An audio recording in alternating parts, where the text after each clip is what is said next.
ইসলামকে যারা ব্যক্তিগত বিষয় মনে করে তাদের কাছে আমার ছোট্ট একটা দাবি, ভাইজান ইসলামে তো সুদ হারাম, সেটা আপনিও জানেন আমিও জানি, তাই না?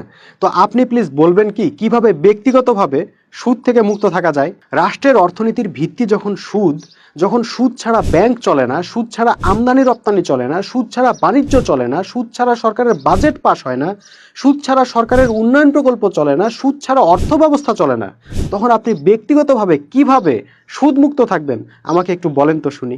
আপনি যে রাস্তায় হেঁটে মসজিদে নামাজ পড়তে যাইতেছেন সেই রাস্তা নির্মাণের সঙ্গেও সুদ জড়িত রে ভাই। কেমনে আপনি ব্যক্তিগতভাবে হারাম সুদ থেকে বেঁচে থাকবেন?